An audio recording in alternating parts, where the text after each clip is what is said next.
Olá, eu sou o pastor Davidson Vignon, sou mestre em Ciências da Religião, professor de exegese bíblica no seminário, sou também pastor congregacional e publisher editorial.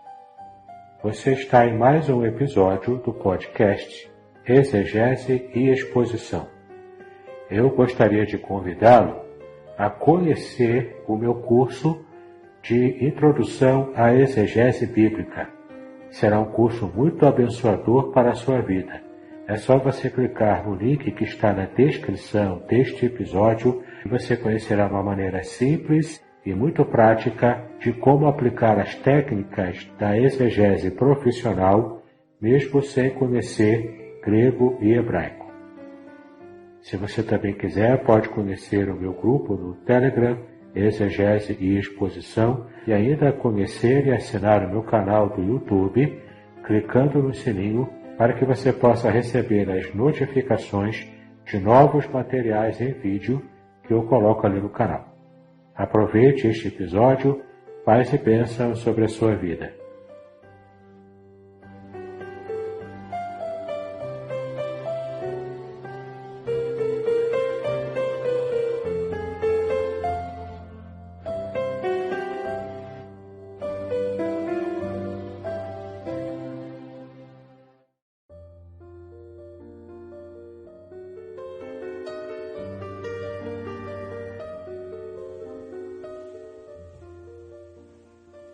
Queridos, eu quero convidá-los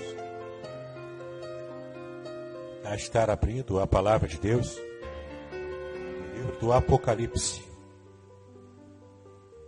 Para você que nos visita nessa noite, se você estiver com uma Bíblia e não tem muita afinidade em manuseá-la, ele é muito fácil de abrir. É o último livro da Bíblia. Falar no final, acho o capítulo 5. Do livro do Apocalipse. Nós vamos ler do versículo 1 até o versículo 4. Apocalipse, capítulo 5, de 1 a 4.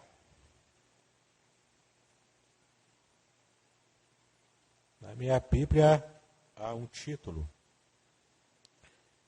que é o livro selado com 7 selos.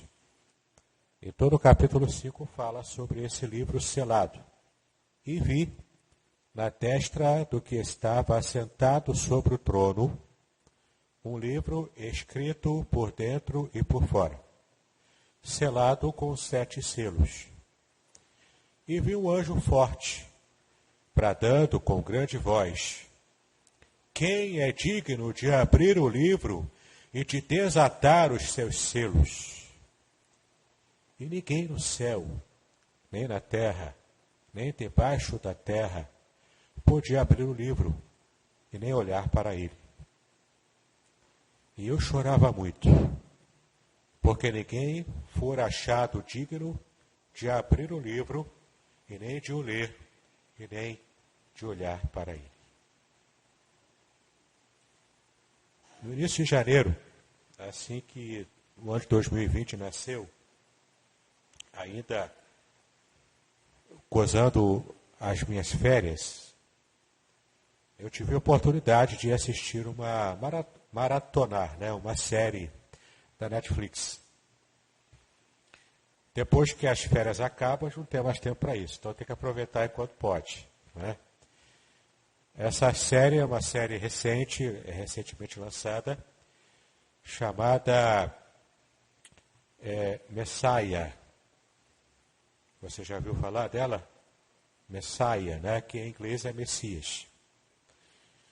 Onde o personagem é um personagem assim bastante parecido com aquela imagem que as pessoas têm de quem era Jesus Cristo. E a série toda foi construída como se Cristo estivesse aqui em nossos dias, no século XXI, aparecendo lá no Oriente Médio, e o tipo de rebuliço que ele estaria causando em nossa cultura, em nossa geração. Então a série ela trabalha com aquela dualidade de sentidos. Você não sabe se ele era o próprio Cristo na sua segunda vinda, né? A série trabalha essa ideia, e a série também trabalha com a possibilidade dele ser um charlatão, alguém que queria enganar as pessoas para poder enriquecer, ou então trabalhando em prol de uma causa ideológica. Então, o tempo todo a série vai jogar para lá e para cá nessas duas interpretações. E até o final da primeira temporada ela faz isso.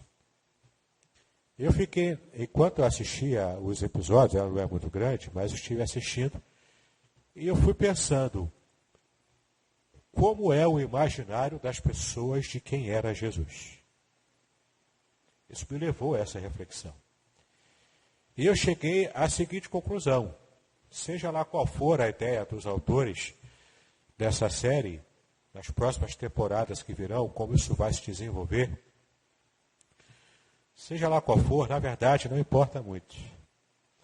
A conclusão que eu cheguei é que a humanidade não consegue olhar para a figura de Jesus Cristo, a figura histórica de Jesus, e passar batido, passar impercepível. É impossível isso acontecer. Alguma opinião as pessoas vão ter ainda hoje, passados mais de 2000 anos, de quem era Jesus. Alguns hoje dizem, não, ele não existiu, ele é apenas um personagem de ficção. E a própria arqueologia e a história, e até mesmo ateus, céticos, estudiosos, já rechaçam hoje essa hipótese de que Jesus era apenas um personagem de ficção. Não, ele foi uma pessoa histórica, ele realmente existiu. Nem mesmo ateus negam a existência, porque há evidências sobejantes sobre a personalidade dele, sendo um alguém que pisou realmente aqui nessa terra. Alguns interpretam que Jesus, ok, ele era ser humano, ele pisou mesmo aqui, mas ele era um charlatão. Como tantos outros que existiam na época do primeiro século mesmo. Era mais um Cristo, era mais um charlatão. A gente discorda veementemente dessa interpretação, porque nós temos algo que as pessoas não têm, de um modo geral. Nós conhecemos a esse Cristo que nos trouxe a salvação da nossa própria alma. Quando Cristo entrou na nossa vida, ele fez uma divisão de águas. Ele dividiu a minha vida assim como dividiu a história, antes de Cristo e depois dele. Nenhum de nós aqui que conhecemos o Senhor Jesus Cristo como nosso Salvador, nenhum de nós aqui pode arriscar a possibilidade de entender que nós fizemos uma escolha tola, de que estamos entregando toda a nossa vida a partir do momento da nossa conversão para alguém que foi um charlatão. Há evidências também, tanto históricas quanto muito mais evidências na nossa própria vida pessoal do quanto Cristo faz a diferença. Do quanto Cristo muda a nossa história, o nosso ser, lá no âmago, retirando de nós todo o tipo de malignidade e o prazer por essa malignidade. E ele vai depurando a nossa mente, o nosso coração, ele vai depurando a gente e permitindo que a gente vá alcançando patamares de santidade, de santificação, que extrapolam qualquer tipo de sonho que pudéssemos ter antes de conhecer o Senhor. E esse texto aqui do Apocalipse, ele é muito emblemático. O livro inteiro do Apocalipse é um livro plenamente simbólico. Ele faz parte de um ramo da literatura antiga chamado de apocalíptica. O livro do Apocalipse, portanto, ele segue na toada dos livros apocalípticos que existem desde o Antigo Testamento, desde a Antiguidade remota. E é interessante a gente perceber como os símbolos que vão aparecendo no livro do Apocalipse, eles trazem um significado que, quando a gente consegue perceber a chave de interpretação e virar essa chave para interpretarmos o livro do Apocalipse, a gente vai percebendo a riqueza do que ele traz como mensagem de consolação para aqueles que sofriam diante das perseguições do Império Romano no final do primeiro século. E foi mais ou menos a época em que o livro do Apocalipse foi escrito lá para 95 depois de Cristo, sob o governo do imperador romano chamado Domiciano. Ele perseguia a igreja tanto quanto Nero perseguiu. Nero havia, inclusive, colocado fogo em Roma e havia culpado os cristãos. E tudo isso acontece num contexto em que os servos de Jesus estavam sofrendo todo tipo de perseguição, de represália, de preconceito, só porque entenderam que Jesus era o Messias. E então, João, já farto de dias, já no final da sua temporada aqui na terra, isolado na ilha de Patmos, que era uma ilha que é, na verdade, uma colônia penal de trabalhos forçados. Todo aquele que ia para Patmos ia para trabalhar de forma forçada pelo Império Romano. Trabalhavam quebrando pedras. Trabalhavam com o trabalho braçal. Como João já estava muito avançado em idade, muito provavelmente ele não tinha saúde, mas para fazer trabalhos desse tipo, a história não é muito clara em deixar para a gente perceber se ele de fato era um dos trabalhadores braçais, mesmo tendo uma idade avançada, ou se ele estava plenamente isolado ali e simplesmente aguardando os dias finais da sua vida.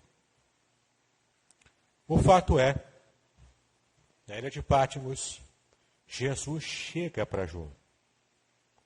Ele aparece, o Jesus ressuscitado, aparece a João, o discípulo amado, com quem ele tinha uma grande intimidade no curso do seu ministério.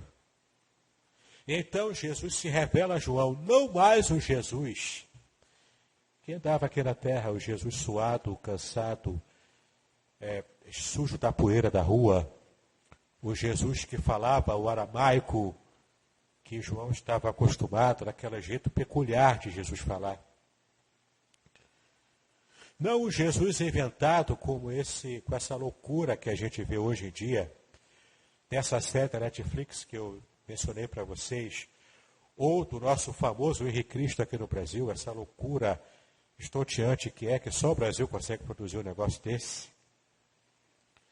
Jesus se apresenta a João como o Deus que de fato ele é. Ele se apresenta a João naquela visão beatífica, numa colônia penal do Império Romano, na ilha de Patmos.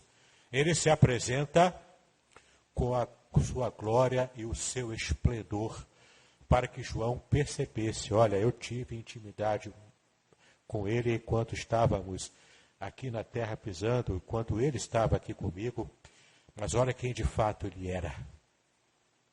Olha de onde de fato ele veio, tudo o que ele disse é verdade.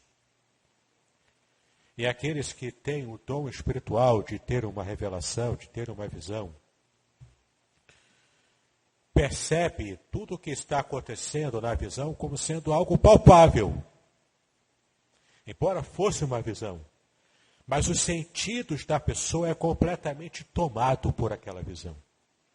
E a pessoa sente como se de fato estivesse tudo acontecendo ao seu redor.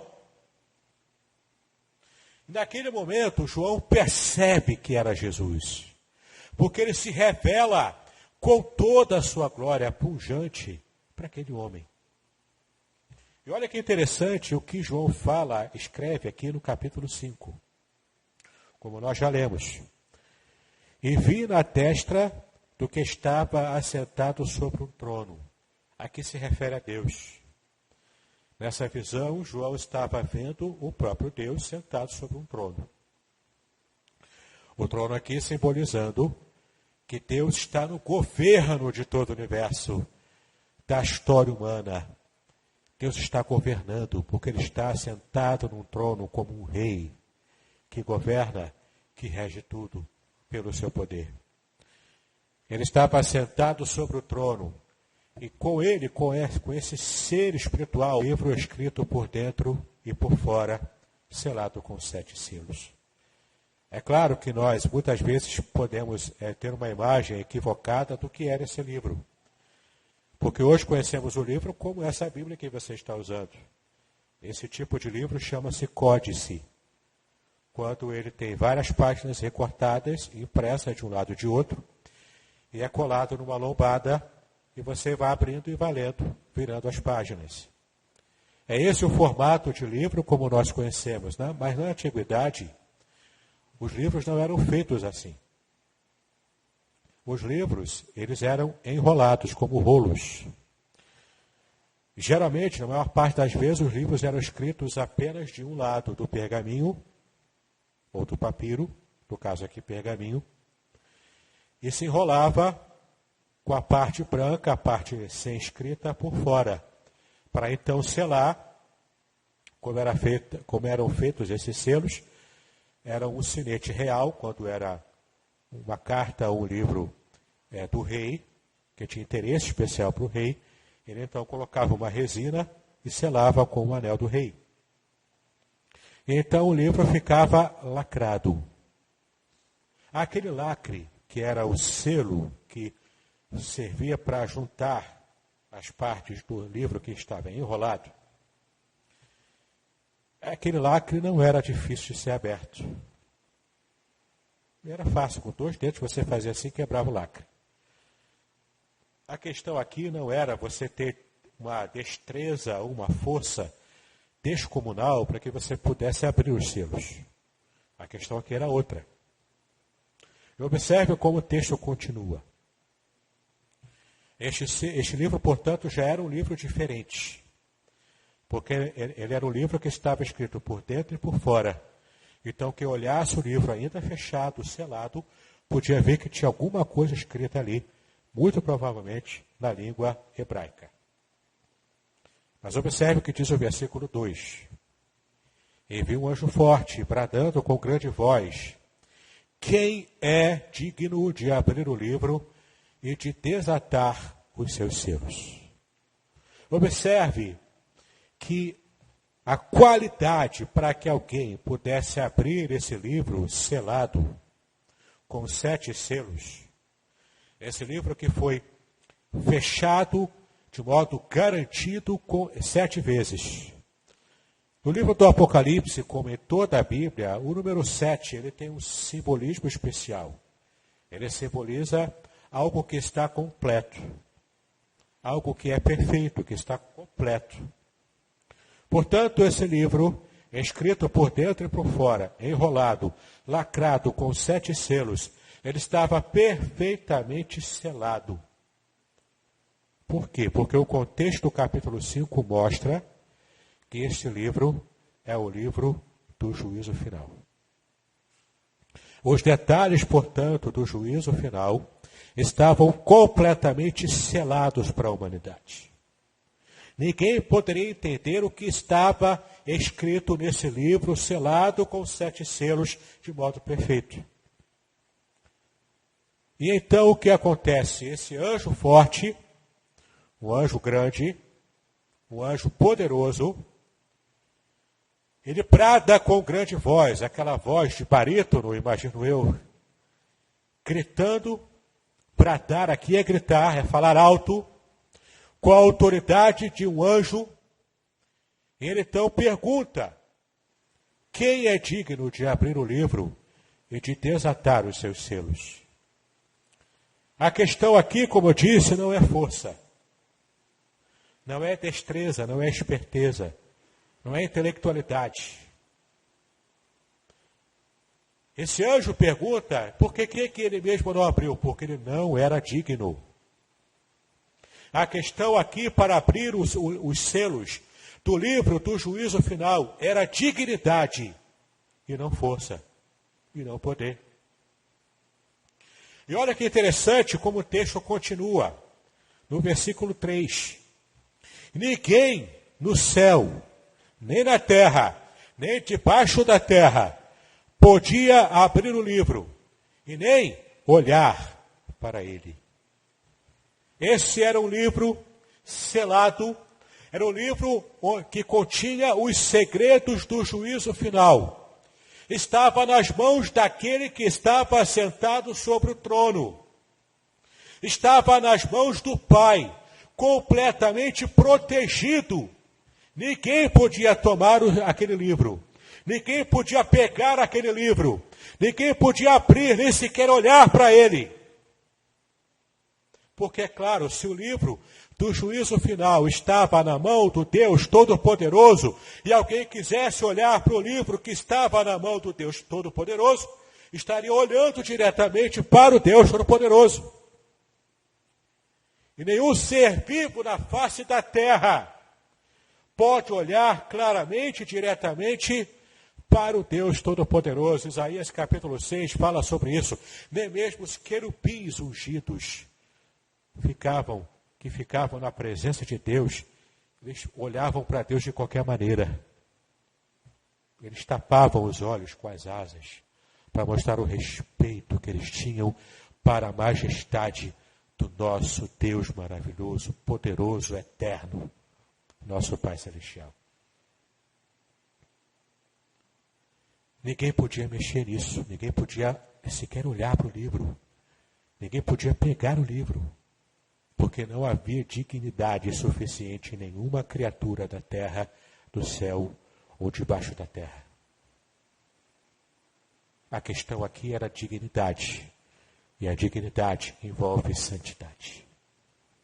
Ninguém era santo a ponto de fazer esse trabalho, de tomar o livro do juízo final das mãos daquele que estava sentado sobre o trono.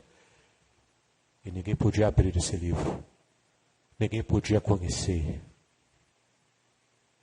Apenas um pôde fazer isso. Você sabe quem é. Versículo 4, e eu chorava muito, porque ninguém for achado digno de abrir o livro, nem de o ler, e nem de olhar para ele. Versículo 5, e disse-me um dos anciãos, não chores. Olha que interessante o versículo 5.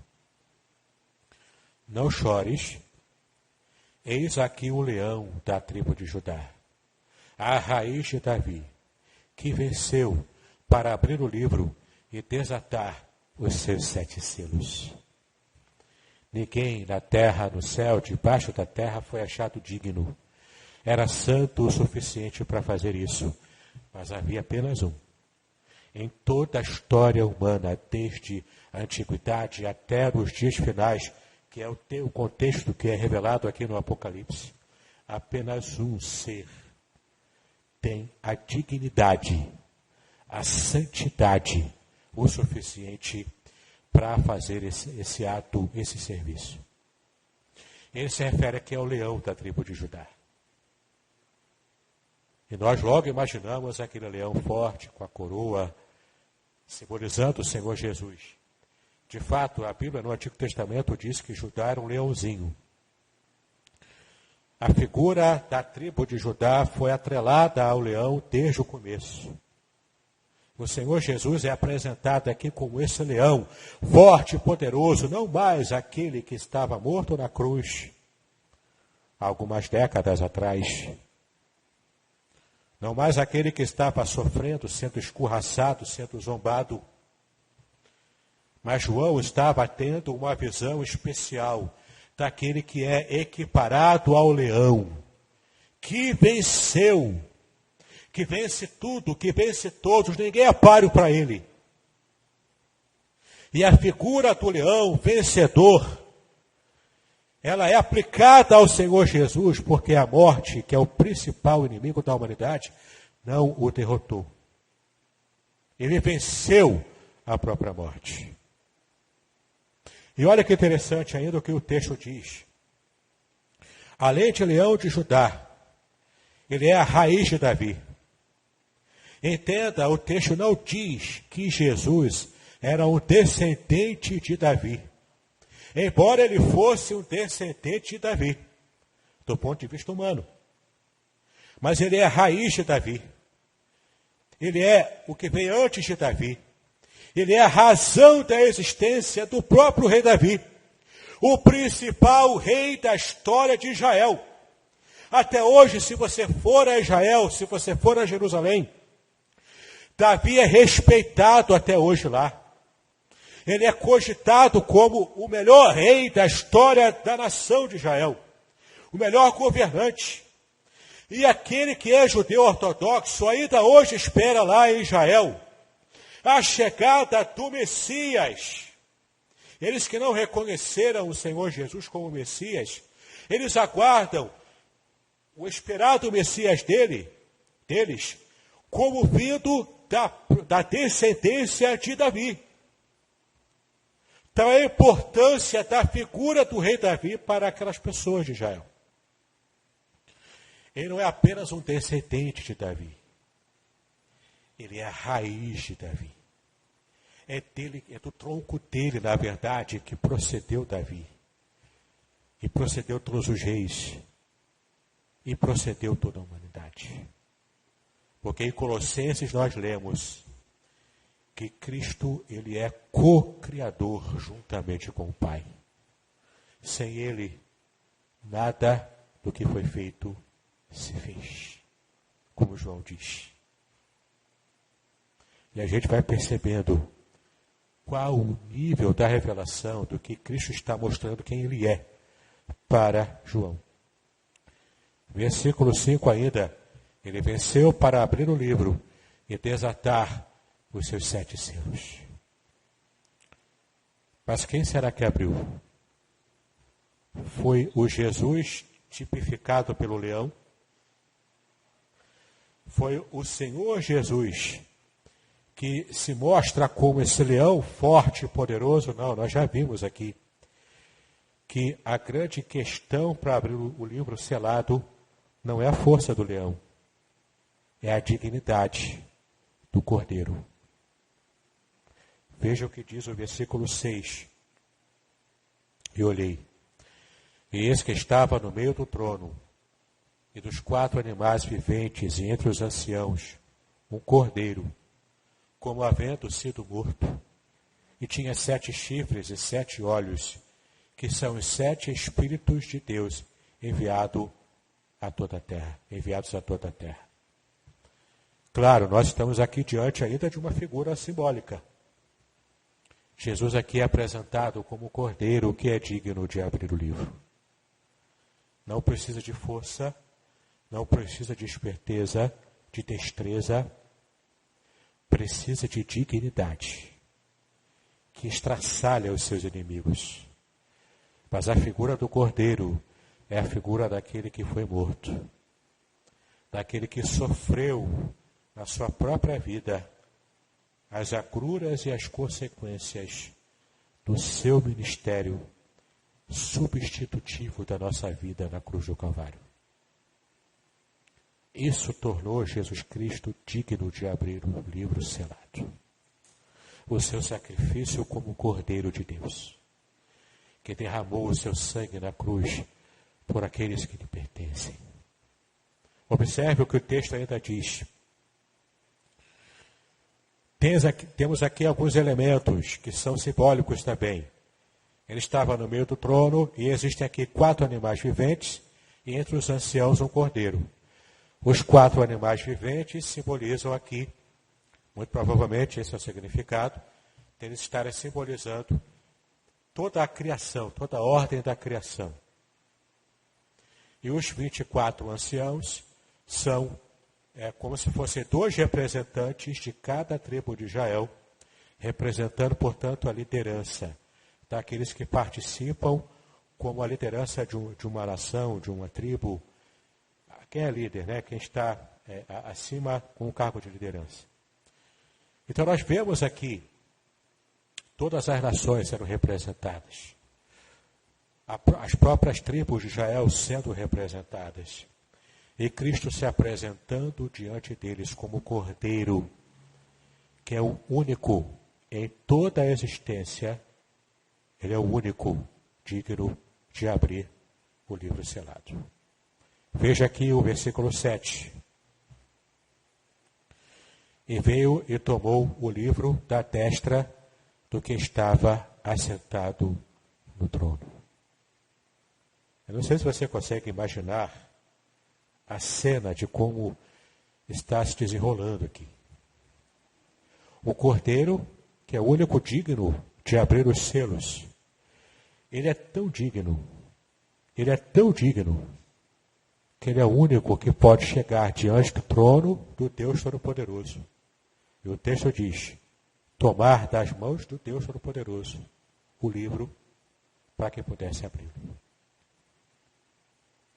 Aqui é uma questão de dignidade, da santidade de Jesus Cristo, que é revelado como o Cordeiro de Deus, nesse sacrifício vicário, onde ele entregou o seu corpo, ele derramou o seu sangue para salvar a cada um de nós. Versículo 8. E havendo tomado o livro, os 4 animais, os 24 anciãos, prostraram-se diante do Cordeiro, tendo todos eles harpas e salvas de ouro, cheias de incenso, que são as orações dos santos. E cantavam um novo cântico, dizendo, digno és de tomar o livro, de abrir os seus selos, porque foste morto, e com o teu sangue nos compraste para Deus, de toda a tribo, e língua, e povo, e nação, e para o nosso Deus, nos fizeste reis e sacerdotes, e reinaremos sobre a terra. Digno és. O Cordeiro é digno. O Cordeiro é digno. O Cordeiro é digno de ser adorado. O Cordeiro é digno de ser exaltado sobre todas as criaturas da terra. O Cordeiro é digno porque somente ele morreu. Somente ele comprou com o seu próprio sangue todas as criaturas de qualquer lugar, de qualquer raça. Somente ele tem o poder pela sua santidade.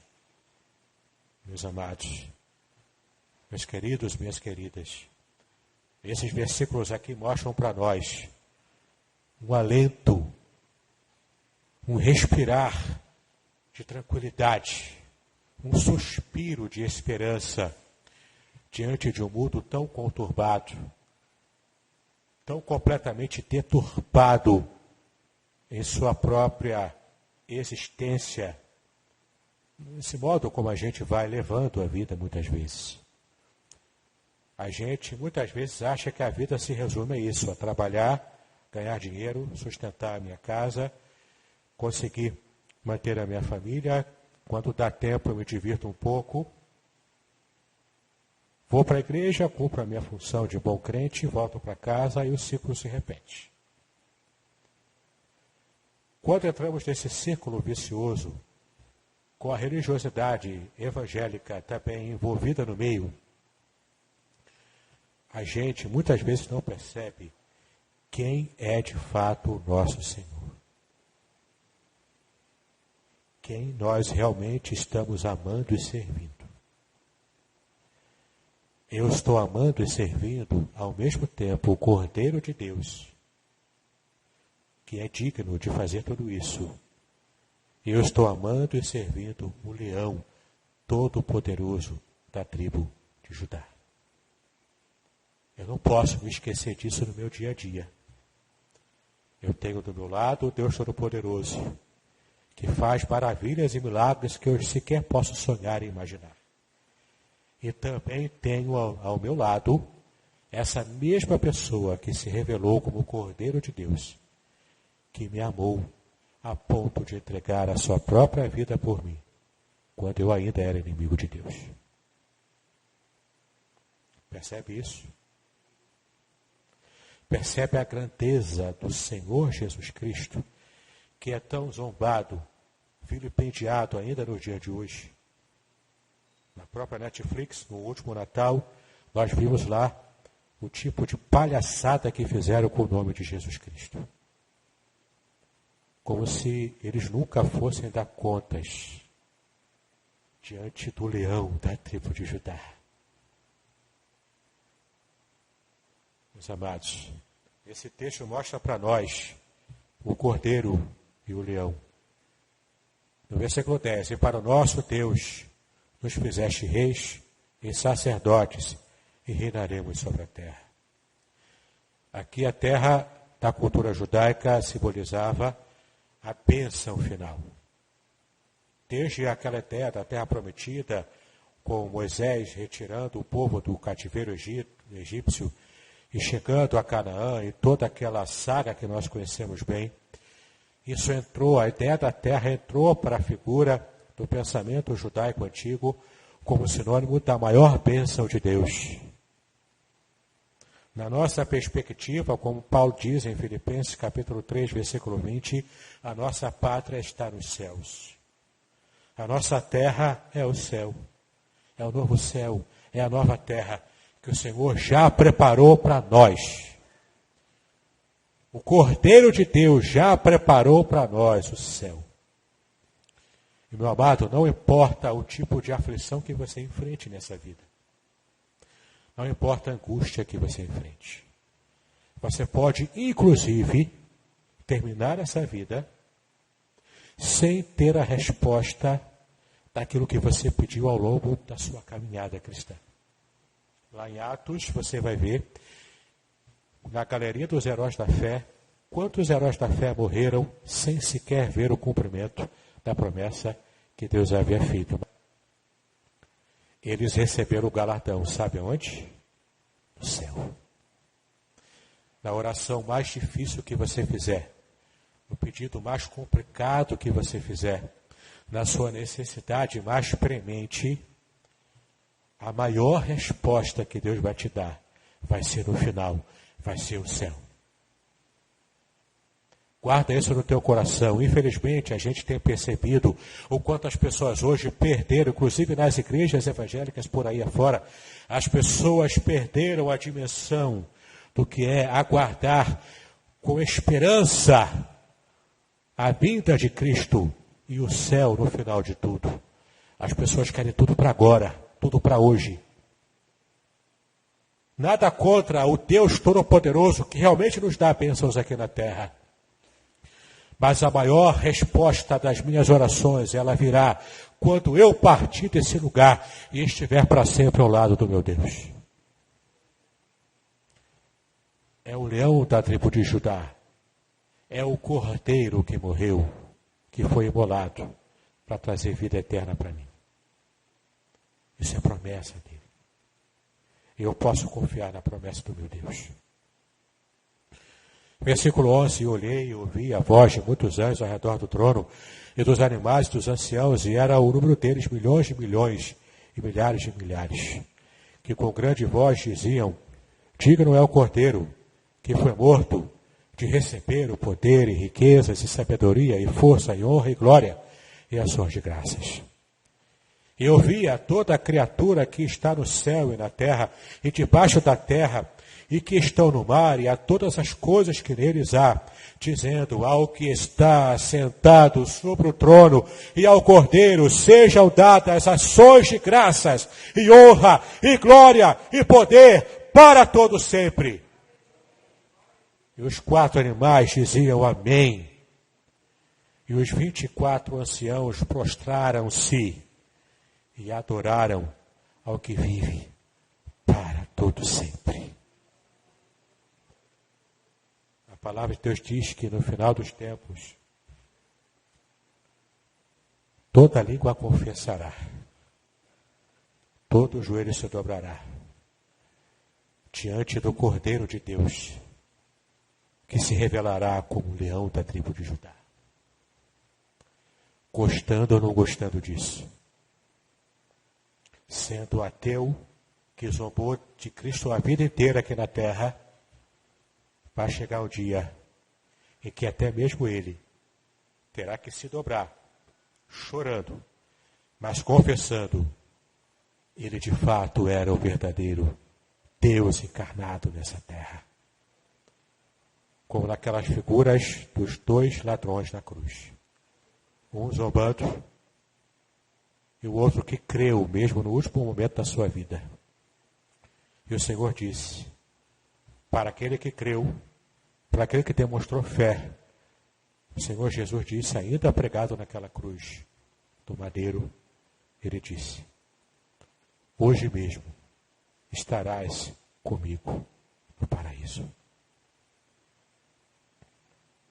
Hoje é dia de ceia do Senhor. Nessa ceia eu queria que você não pensasse nos elementos que vamos participar daqui a pouco, apenas como elementos meramente físicos que você já está acostumado a tomar em todos os meses. Você sabe o que eles simbolizam. Eles simbolizam o corpo de Cristo na figura do pão, simbolizam o sangue de Cristo derramado na figura do suco de uva. Você já sabe o que significa, não é novidade para você. E esse ato simbólico que faremos aqui, participando da ceia do Senhor, ele reverbera por toda a eternidade. Ele é um testemunho público de nossa fé, de nossa confiança, do quanto nós amamos a esse Cordeiro, que é também o leão. Ele é digno da sua adoração. Ele é digno do seu louvor. Ele é digno de toda a sua vida entregue a Ele. Só Ele é digno. Só Ele é digno.